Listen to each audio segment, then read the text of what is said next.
बिस्मिल्लाहिर्रहमानिर्रहीम। स्टूडेंट, आज हम जो है चैप्टर नंबर 15 का जो है वो पहला लॉन्ग जो टॉपिक है हमारा इमोशनल ईएमएफ, आज हम उसके बारे में डिस्कस करेंगे और वेरी इंपॉर्टेंट लॉन्ग है ये। और हमने इससे पहले जो है इस चैप्टर के इंट्रोडक्शन में कुछ जो है वो बेसिक इंफॉर्मेशन डिस्कस की थी कि अगर आपके पास जो है एक कंडक्टर जो है अगर आप किसी उसको एक्सटर्नल मैग्नेटिक फील्ड में भेजते हैं तो उस कंडक्टर में मौजूद जो पॉजिटिव चार्ज और नेगेटिव चार्ज जो है वो सेपरेट हो जाते हैं। और पॉजिटिव चार्ज के ऊपर जो रूल लगाया जाता है वो राइट हैंड रूल का इस्तेमाल होता है, और लेफ्ट हैंड जो नेगेटिव चार्ज होता है उसके ऊपर जो है वो लेफ्ट हैंड रूल का आप इस्तेमाल करते हैं जी। तो उसी बेसिक कंसेप्ट को, उसी बेसिक आइडिया को आपने बेटा यहाँ पे भी इस्तेमाल करना है। और उसमें फिर मैंने मुख्तलिफ एक्सपेरिमेंट भी आपको जो है वो समझाए थे जो कि बुक के बिल्कुल स्टार्ट में लिखी हुई हैं जी। तो आज हमारा पहला टॉपिक है इमोशनल ईएमएफ। ईएमएफ आपको पता है कि ईएमएफ जो है वो इंड्यूस होती है, और ईएमएफ जो है बेसिकली एक पोटेंशियल है, इसका यूनिट भी क्या होगा, वोल्ट होगा। और जो आपके पास वोल्टेज का यूनिट वोल्ट है, इसी तरह ईएमएफ का यूनिट भी क्या होगा, वोल्ट होगा। वोल्टेज और ईएमएफ ये तकरीबन जो है ये दोनों चीज़ें जो है वो सेम है। जस्ट इनमें थोड़ा बहुत फ़र्क होता है कि ईएमएफ तब होती है जब आपके पास सर्किट जो है वो कंप्लीट ना हो। मिसाल के तौर पे आपने सेल लिया, बाजार से खरीदा उसको आपने, तो उसमें जो पॉजिटिव नेगेटिव चार्ज की जो सेपरेशन आपको मिलती है वो बेसिकली ईएमएफ है। लेकिन उसी सेल को अगर आप किसी सर्किट में जो है वो इंड्यूस करते हैं, उसको आप जो है वो उसको सर्किट कंप्लीट करते हैं, तो वही ईएमएफ जो है वो वोल्टेज बन जाती है आपके पास, पोटेंशियल डिफरेंस बन जाता है आपके पास। तो हम आज डिस्कस करते हैं इमोशनल ईएमएफ के बारे में। तो इमोशनल, जैसे कि आपको पता भी चल रहा है इसके नाम से कि कोई कंडक्टर मूव करेगा, due to motion of conductor जो है जो ईएमएफ मिलेगी उसको आप नाम देंगे इमोशनल ईएमएफ का नाम। तो the EMF induce by a motion of conductor across the magnetic field is called motional EMF, ये इसकी डेफिनेशन है। तो अगर आप कोई भी कंडक्टर जो है अगर आप उसको एक्सटर्नल मैग्नेटिक फील्ड में मूव करवाते हैं तो उसमें जो चार्जेस की सेपरेशन होती है, जो कि आपको मैंने ये सारा बड़ा अच्छे तरीके से साथ समझाया था। तो अगर आपको ये बात समझ में नहीं आ रही तो आप एक दफ़ा दोबारा उस लेक्चर को जो है वो बेसिक उसकी जो इन्फॉर्मेशन है उसको ज़रा दोबारा देखिएगा, इसी चैप्टर के जो स्टार्ट पे है। तो उसको जब आप मूव करवाएंगे तो चार्जेस जो है वो क्या हो जाएंगे, सेपरेट हो जाएंगे। और अगर आपके पास चार्जेस सेपरेट हो जाए तो इसका मतलब है वहाँ पे क्या मिलेगी, आपको ईएमएफ मिलेगी। तो यहाँ पे इंड्यूस होगी किसी भी जो है कंडक्टर में उसकी मोशन की वजह से, जब उसको आप एक्सटर्नल मैग्नेटिक फील्ड में मूव करवाते हैं। और इसका ये रिलेशन है EMF is equal to minus VBL sine of theta. इसी रिलेशन को आज हमने जो है वो उसको प्रूव भी करना है जी। तो अगर आप उसकी एक्सप्लेनेशन देखें तो एक्सप्लेनेशन में सबसे पहले आपने जो है उसकी डायग्राम बनानी है, उसकी जो फिगर होगी कि ये आपके पास एक्सटर्नल मैग्नेटिक फील्ड्स हैं और ये आपके पास क्या लें कि एक स्पोर्ट्स है, एक कॉपर ट्रेल्स है जिसके ऊपर आपने जो है वो कंडक्टर को जो है वो प्लेस कर दिया, और कंडक्टर की जो लेंथ है वो आपके पास क्या है, एल है। तो जैसे जैसे आप इस कंडक्टर को इस एक्सटर्नल मैग्नेटिक फील्ड में मूव करवाएंगे तो उस कंडक्टर में मौजूद पॉजिटिव चार्ज भी होते हैं और नेगेटिव चार्ज भी होते हैं, वो चार्ज आपस में जो है वो सेपरेट करना शुरू कर देंगे। किस तरह से, अगर आप पॉजिटिव चार्ज को देखें तो पॉजिटिव चार्ज के ऊपर जो रूल इस्तेमाल होता है वो राइट हैंड रूल का इस्तेमाल किया जाता है। तो उसका इस्तेमाल आपको पता है कि जो है मैग्नेटिक फील्ड की डायरेक्शन में आपने फिंगर को जो है वो जो है प्लेस करना है। तो ये आपके पास फिंगर की डायरेक्शन में मैग्नेटिक फील्ड जो कि इनटू द पेज है, और कंडक्टर जो है वो इस डायरेक्शन में मूव कर रहा है, इस डायरेक्शन में मूव कर रहा है। तो आपके पास ये कंडक्टर की जो है वो मोशन आ गई, या उस चार्जेस की जो है वो डायरेक्शन आ गई आपके पास। तो पॉजिटिव जो चार्ज होंगे वो अपवर्ड डायरेक्शन में डिफ्लेक्ट होंगे, क्योंकि हमारे पास यहाँ पे जो पाल्म की डायरेक्शन है वो अपवर्ड है। तो पॉजिटिव चार्ज यहाँ पे आ गए। और अगर आप नेगेटिव चार्ज को देखें तो नेगेटिव चार्ज के लिए लेफ्ट हैंड रूल का इस्तेमाल किया जाता है। तो into the page magnetic field, और कंडक्टर की डायरेक्शन में जो है वो आपके पास ये थंब इंडिकेट करेगा, और नेगेटिव चार्ज जो है वो डाउनवर्ड डायरेक्शन में जो है वो डिफ्लेक्ट होंगे। तो ये आपके पास सारे नेगेटिव चार्ज होंगे। तो इसकी वजह से, चार्जेस की सेपरेशन की वजह से जो आपको इंड्यूस मिलेगी वो उसको आपने नाम दे दिया इंड्यूस ईएमएफ। तो यहाँ पे फिर आपने सर्किट को कंप्लीट भी कर दिया, और यहाँ से फिर जो है वो करंट जो है वो फ्लो करना शुरू कर देगा। करंट हमेशा पॉजिटिव से नेगेटिव से फ्लो करता है। तो ये जो आपके पास करंट होगा उसका नाम देंगे आप इंड्यूस करंट का नाम देंगे। तो साथ साथ आपने गैल्वानोमीटर भी उसको अटैच कर दी है। तो गैल्वानोमीटर के ऊपर जो उसकी नीडल जो है वो डिफ्लेक्शन शो करेगी, और उस बात का जो है वो प्रूव होगा कि जो है अब आपको जो है उस सर्किट में जो है वो करंट मिल रहा है जब आपने एक कंडक्टर को एक्सटर्नल मैग्नेटिक फील्ड में जो है वो मूव करवाएगी। तो यहाँ से फिर आगे हमारी जो है वो कैलकुलेशन चलेगी। ये सारी एक्सप्लेनेशन आप उसको अपनी वर्डिंग में लिख देना है। तो as we know that magnetic force acting on the charge, आपको पता है ये चैप्टर नंबर 14 का टॉपिक था, the force acting on a moving charge. उसको आप दोबारा एक दफ़ा देख लीजिएगा।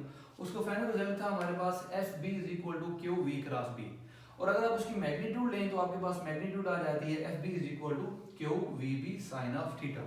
तो अगर आप क्रॉस को उठाते हैं तो साइन थीटा आ जाता है, और उसकी मैग्नीट्यूड अगर आप देखें तो मैं इसको एफ बी जो है अगर इसको आप जो है लिखें तो आ जाएगा Q V B sine of theta, और साथ आ जाएगा एन कैप। एन कैप जो है वो हमें डायरेक्शन बताती है, ये डायरेक्शन बताती है, और Q V B sine theta जो है ये हमें मैग्नीट्यूड के बारे में बताता है। तो आपने यहाँ पे सिर्फ उसकी मैग्नीट्यूड लेनी है, तो मैग्नीट्यूड आपके पास क्या आ जाएगी Q V B sine of theta. अच्छा, उसके बाद यहाँ पे जो एंगल है वो लिखा हुआ है यहाँ पे, since angle theta between V and B is 90 degree. देखिए मैग्नेटिक फील्ड जो है वो इनटू द पेज है, और वो जो आपके पास v है और जो आपके पास स्पीड है, तो अगर आप देखें तो कंडक्टर इस तरफ से जा रहा है और मैग्नेटिक फील्ड जो है वो इनटू द पेज है, तो आपके पास जो एंगल बन रहा है वो आपके पास 90 डिग्री का एंगल होगा। तो यहाँ पे साइन 90 आपके पास क्या आ जाता है 1, और आपके पास मैग्नेटिक फोर्स आ जाती है क्यू वी बी के बराबर। उसके बाद यहाँ पे जो है आपको पता है कि जहाँ पे चार्ज सेपरेट हो जाए, थोड़ा सा हम जो है बेसिक कंसेप्ट को दोबारा डिस्कस करेंगे, चैप्टर नंबर 12 की टॉपिक है। तो आपको पता है कि जो पॉजिटिव चार्ज होता है उसकी इलेक्ट्रिक फील्ड जनरेट होती है जो कि आउटवर्ड होती है,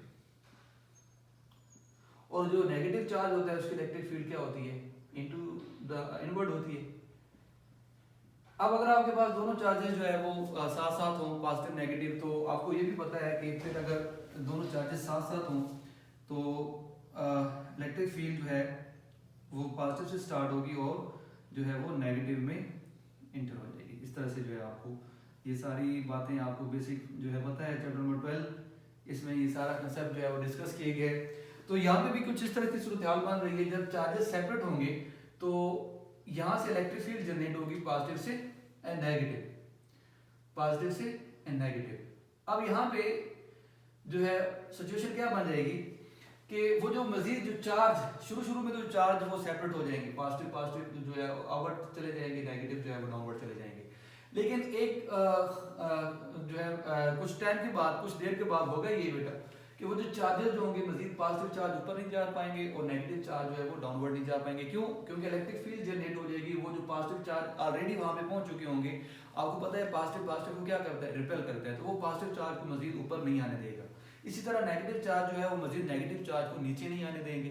तो उसके लिए फिर आपके पास जो दो ही हल हैं, या तो फिर आप उस कंडक्टर की जो है वो स्पीड को बढ़ा दें, या फिर आप मैग्नेटिक फील्ड को बढ़ा दें। तो इस तरीके से जो है मजीद चार्ज को भी आप जो है वो उसको आप उसकी सेपरेशन कर सकते हैं। लेकिन कुछ टाइम में मतलब आपके पास ये होगा कि वो जो पॉजिटिव चार्ज ऊपर नहीं जा पाएंगे और नेगेटिव चार्ज जो है वो नीचे नहीं जा पाएंगे। क्यों? क्योंकि वहाँ पे इलेक्ट्रिक फील्ड जनरेट हो जाएगी। तो यहाँ पे लिखा हुआ है due to separation of charge under the affect of magnetic force. जब आपके पास मैग्नेटिक फोर्स लगेगी, चार्ज सेपरेट हो जाएंगे, उसके बाद होगा ये electric field produce between the charges. तो इलेक्ट्रिक फील्ड प्रोड्यूस हो जाएगी, और उस इलेक्ट्रिक फील्ड का रिलेशन आपको पता है कि इलेक्ट्रिक फील्ड होती है force per unit charge Fe divided by Q। तो यहाँ से आपने इस तरह करना है कि आपने इलेक्ट्रिक फोर्स को निकाल लेना है। इलेक्ट्रिक फोर्स जो है वो आपके पास आ जाएगी E और Q को आप इकट्ठा करते हैं तो आपके पास Fe is equal to EQ के बराबर आ जाएगी।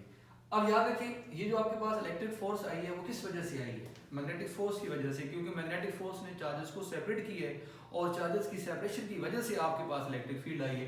तो आप इन दोनों इक्वेशन को जो है वो कंपेयर कर सकते हैं, क्योंकि इसकी वजह जो है वो ये मैग्नेटिक फोर्स बनी है। तो अगर आप इन दोनों को कंपेयर करें तो आपके पास QV यहाँ पे और EQ जो है वो यहाँ पे, तो QQ से कैंसिल और आपके पास इलेक्ट्रिक फील्ड आ जाएगी VB के बराबर। उसके बाद यहाँ पे आपने एक टॉपिक पढ़ा था, चैप्टर नंबर जो है 12 का टॉपिक है electric field due to potential gradient. तो उसका आपने इस्तेमाल करना है। As we know that electric field as a potential gradient वो क्या है, E is equal to minus delta V divide by delta R। Chapter number 12 का ये टॉपिक है पोटेंशियल ग्रेडियंट वाला, उसको जरा आप देख लीजिएगा। तो यहाँ पे जो डेल्टा R है वो कंडक्टर की लेंथ है, वो आपके पास कंडक्टर की क्या है, लेंथ है। तो आपके पास डेल्टा R की जगह L आ जाएगा। अब ये भी इलेक्ट्रिक फील्ड है और ये भी क्या है, इलेक्ट्रिक फील्ड है। ये इलेक्ट्रिक फील्ड V बराबर है, आप जो कि आपके पास रिलेशन को सॉल्व करते हुए जो है आई है, और ये इलेक्ट्रिक फील्ड आपको पता है एज ए पोटेंशियल ग्रेडियंट होती है delta V divide bye L। अब इन दोनों को कंपेयर करें इसको, क्योंकि ये भी इलेक्ट्रिक फील्ड है और ये भी इलेक्ट्रिक फील्ड है, दोनों को अगर आप कंपेयर करेंगे तो आपके पास delta V divide by L is equal to V B. इस एल को आप इधर ले जाएं तो एल वी बी एल जो है वी बी एल जो है वो आपके पास आ जाएगा। ये जो डेल्टा वी है याद रखें ये पोटेंशियल है, ये पोटेंशियल है, पोटेंशियल डिफरेंस है, पोटेंशियल डिफरेंस है, और ये जो v है आपके पास ये स्पीड है ऑफ कंडक्टर है, स्पीड ऑफ कंडक्टर। ठीक है, अब यहाँ पे इसके बाद आपने आपको ये भी चीज पता है कि जो डेल्टा v होता है और जो EMF होती है उन दोनों का यूनिट क्या होता है जी, उन दोनों का यूनिट होता है जी वोल्ट। ये पोटेंशियल डिफरेंस का और जो है आपके पास EMF का दोनों का यूनिट क्या होता है, E उसका वोल्ट होता है। तो आप तो इसको इजीली जो है लिख सकते हैं, so the motional EMF is equal to delta V, और डेल्टा V बराबर है माइनस VBL, या फिर आप इस तरह से लिख सकते हैं EMF is equal to minus VBL। अब यहाँ पे आगे जो है आपको ये रिलेशन तो मिल गया VBL। अब साइन थीटा जो है किस तरह आएगा, तो देखेंगे यहाँ पे आपके पास अगर आपके पास जो है एंगल थीटा जो है वो V और B के दरमियान है, V और B के दरमियान। देखें V जो है वो कंडक्टर की स्पीड, दोबारा वही बात, कंडक्टर की स्पीड, कंडक्टर इस तरफ जा रहा है, magnetic field into the page है, तो आपके पास जो है एंगल क्या बन रहा है 90 डिग्री। तो अगर आप देखें तो यहाँ पे 90 डिग्री जो है वो एंगल बन रहा है, और 90 डिग्री अगर आप मैक्सिमम EMF देखते हैं जो है उसको एवेल्युएट करना चाहते हैं तो आपके पास वो साइन 90 जो है वो मैक्सिमम होता है, cos 90 मैक्सिमम नहीं होता, cos 90 जो है उसकी वैल्यू क्या होती है, 0 होती है। तो आपने यहाँ पे जो एंगल उसका इस्तेमाल करना है वो आपके पास आ जाएगा साइन थीटा, तो EMF is equal to minus VBL sine of theta. यहाँ पे जो V है वो कंडक्टर की स्पीड है, और अगर आपके पास B को देखें तो वो मैग्नेटिक फील्ड है, और L जो है वो कंडक्टर की लेंथ है, और आपके पास जो एंगल थीटा है वो V और B के दरमियान में है, जो आपके पास कंडक्टर की स्पीड है और मैग्नेटिक फील्ड है। और अगर आप देखें तो इसका मतलब ये हुआ कि अगर आप कंडक्टर को मूव नहीं करवाते तो इसका मतलब है कि V जो है वो क्या हो जाता है, जीरो। V अगर जीरो हो जाए, कंडक्टर मूव नहीं कर रहा, तो EMF भी क्या हो जाएगी, जीरो। अगर कंडक्टर मूव करेगा तो तब जाके वो चार्जेस की सेपरेशन आएगी, और तब जाके जो है वो EMF इंड्यूस होगी, और उसके साथ साथ आपको जो है अगर आप सर्किट को कंप्लीट कर दें तो फिर आपको जो है वो इंड्यूस करंट भी मिलेगा।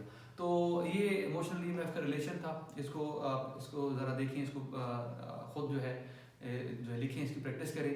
आसान टॉपिक है, बेसिक टॉपिक है ये, और तो इंशाल्लाह नेक्स्ट हमारा जो टॉपिक होगा वो फैराडे लॉ के बारे में होगा।